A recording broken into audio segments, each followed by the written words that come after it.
All right, hey, what's up? It's Troy from Troy's Year of Beer. I'm at Boom Island, which is in my neighborhood, and I'm super stoked to show you this joint. By the way, I brought David. Sweet! Let's go.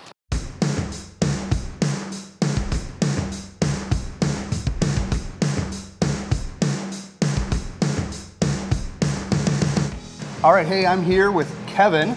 Hi. And you are the brew Founder, master? brewer, Yep. Boom Island Brewing Company. Awesome. You guys are more of a Belgian style?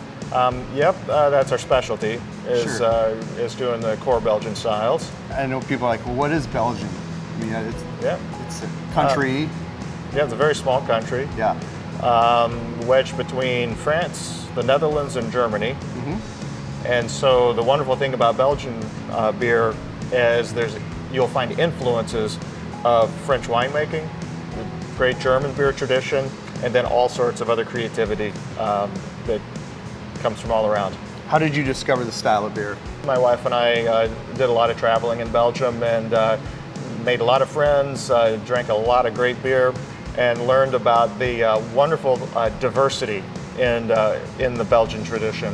Many people have an impression of a particular Belgian style beer, and that is their definition of everything that's Belgian. It's actually completely the opposite. There's a huge wide spectrum of flavors and brewing production methods and ingredients used and types of yeast strains that are used that produce all sorts of different wonderful flavors.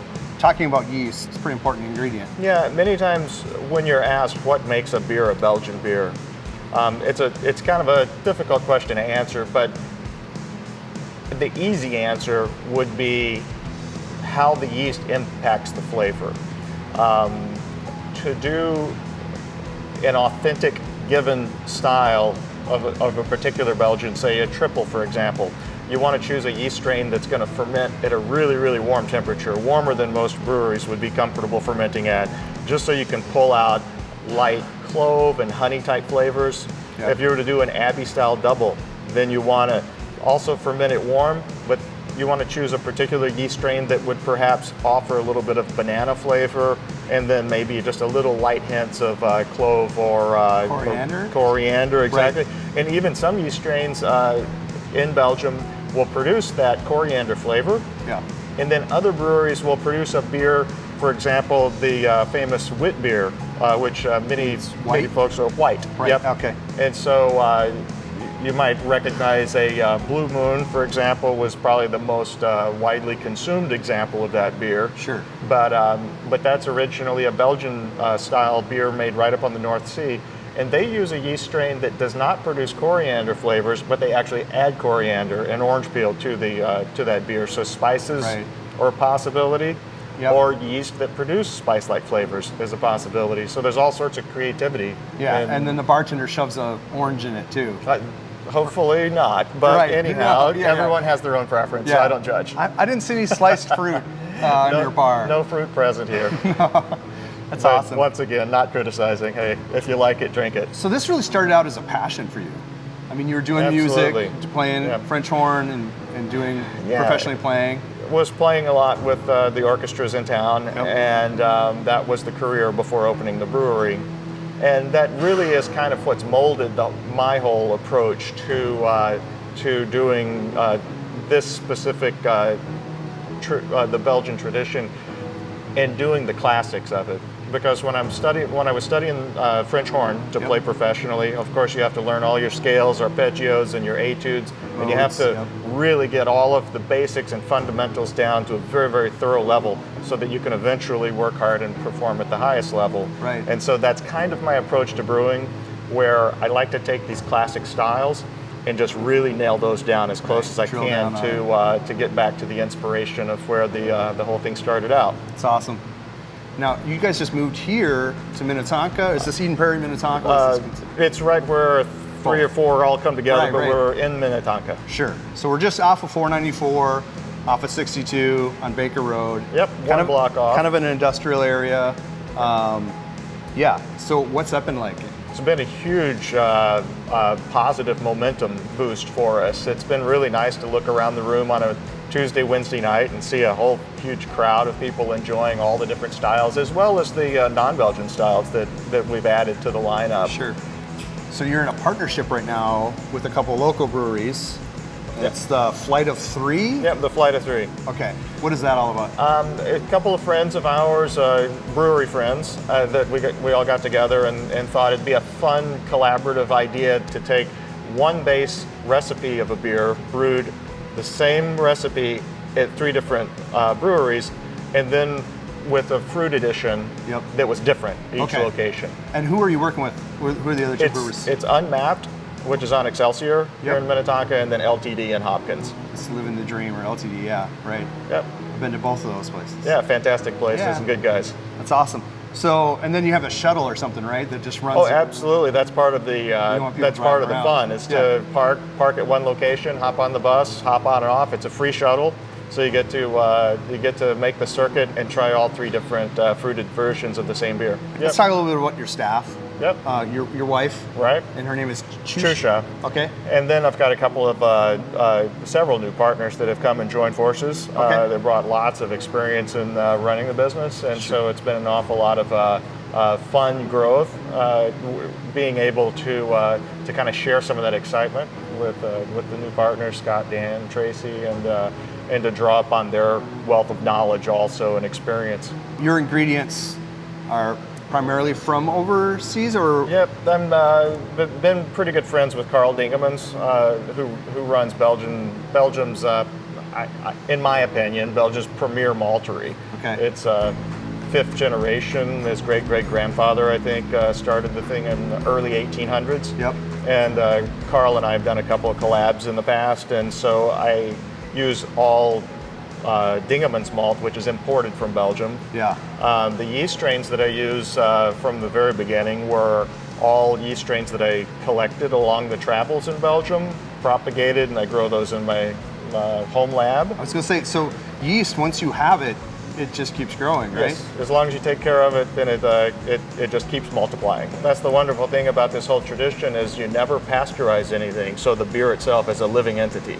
That's what allows the Belgian beer that's imported to travel better, because it is a living organism. Wow. And it's the same as the way we produce here. There's not a single filter in the entire brewery. Nothing gets filtered out. It all just naturally kind of matures. So it's safe to say it's healthier beer. Oh, I think so. Yes.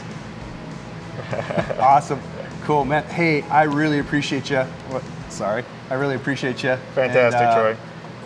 I'm so glad you guys are here in my neighborhood. Yeah, thanks for taking a moment. And yeah, we'll definitely be sampling. Fantastic. Blessings. Cheers. Hey, it's Troy from Troy's Europe Beer, and I'm with a food vendor, Selma. Hi. Selma, and you guys are Pharaoh's Pharaoh's. Yes. And your friend here? The owner. You are the owner. Yeah. More than a friend. More than a friend. His name is Awesome. Mohammed. And I just had your gyro. It's unbelievable. Oh, thank you. And you Thank guys you. have all kinds of cool stuff like cheese curds. Kind of a combination. That's awesome. And you guys, do you normally go to breweries like this? Is Oh, this we do. Like I would say like 5 days a week. you're at a brewery? Yeah, we are a brewery, events, catering, weddings, everything. That's awesome. How many trucks do you guys have? We have 2 of them. Okay, Yep, 2. it's called Pharaoh's Heroes. Awesome. Check us out. Yes. Selma, thank you so much. Thank you. Thank you, Mohammed. Mohammed? Yes. Awesome. All right, brother. Thank you. Blessings. Thank you so much. See ya. Yep. All right, so we are here at Boom Island, and I've met Jim before, but you've been with this place for quite a while, 6 years, 6+. Yeah. right? Yeah. And you guys just moved out here. Was it been a couple? Mid-August. Okay, so it was in the summer. 2019. Yeah. Cool. Yeah. That's great. That's awesome. So you guys, when I was here, the first time I was here, you didn't have the flight paddles yet. Right. So you guys are doing flights now. We are. Okay. So do you have a couple set up flights that you just recommend for people? We can do that. We recommend a lighter style. Yep. So it's the wit beer and our light beer, maybe our Hefeweizen, whatever. Right. We also have an Abbey flight, which is I think it's what I want to try. the double, the triple, the double triple, and the quad. A double triple. That's a That's a mix of the double and the triple together. okay. It's something that we learned about at Westmalle in Belgium. Cool. And So you've been over there as well. I have, yeah. We That's were cool. struggling with the menu in Dutch. Okay. And we finally figured out that it said half and half. which Nice. meant half of their double and half of their triple Like in a black and glass tan. that they've been pouring. It doesn't separate like a black and No. tan. But it's the first time that the monastery has done it in centuries of brewing. Now, yeah. And we were like, I'll have one of those. Yeah, please. Yeah. That's right, because the church made a lot of beer. No, the monks have been making beer for centuries. Right. Yeah. That's awesome. I think we want to do that Abbey flight. Okay. It's double, triple, and the quad. Awesome. And then, Say that 5 times fast. David, you had a question. Can we drink it? Well, we can drink it, but you had a question about this first. Oh yeah. Why the sword for Well, the? it's actually, we have a couple of stances on that. For one, it's actually a lighthouse. Oh. But if anyone is adamant that it's a sword, we tell people that it's Silvius Bravo's sword. There's a story of our pale ale that there's a mythical soldier who uses a sword to attack a river monster and make it safe for inhabitants. Okay. We also use that as well. So it's But a it was lighthouse with a handle. Yeah, it was supposed to be a lighthouse. Yeah.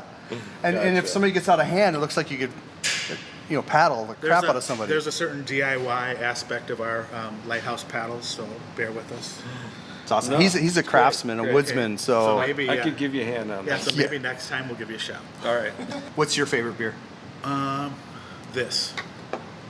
Exactly what That you're whole pouring. thing? Yeah.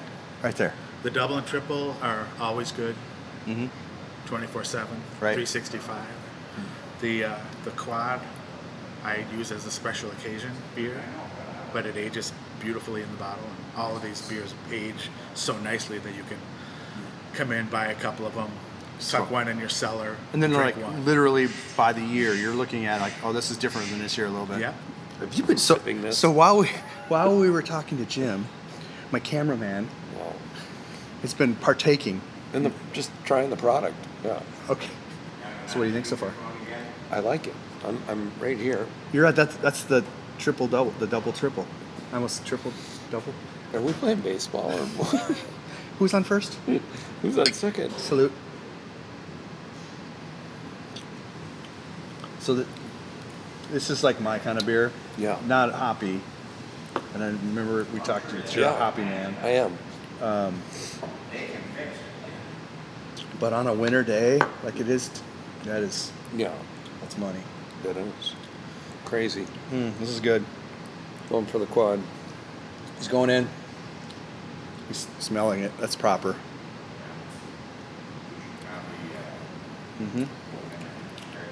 Oh, that one's delicious. Yeah. Yeah. I think I think I'm too high end. Really? I could just hang on this. Yeah, exactly. The whole time. That's where I was at too. Yeah, but that's what, like 8%? It's what? It's 8%, I think. Oh, wow. Yeah, you want to be careful Hey, with that they have one. an IPA. They do. 6.4. We're gonna get my brother an IPA because he needs something hoppy. Yeah. Oh, Jim. My brother likes a little more hoppiness normally. So Yeah, sorry. what do you got that's a little more hoppy? We have an IPA. Yeah, and that's what he was Can I looking try at. your, yeah, I'm gonna try your IPA. Let's do it. Pro tip. You can often ask people to sample.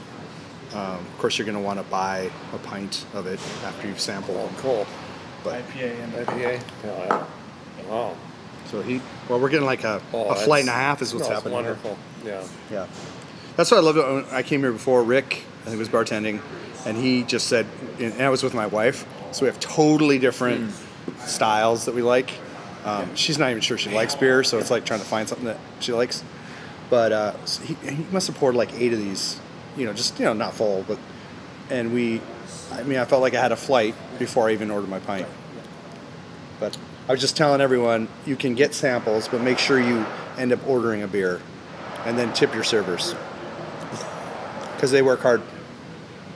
All right, Yes. that's my PSA of the day. All right. Which one? IPA for me. Yeah? Is it on? I don't know. There's not a red light. There's no tally light. Oh no. iPhone, would you please put a tally light on your phones? Thank you. I want to shout out to Craft Tap for kind of getting me into this whole beer scene, and my smoking hot wife Amy for giving me the gift of beer, and my brother David again who's my consummate brother and cameraman, producer. Did you know you're a producer? Yeah. Okay. I like that. Okay. Co-producer. Sure. We're gonna put that in there. All right. Peace. Thanks for watching. Troy's Year of Beer. Boom Island. Boom.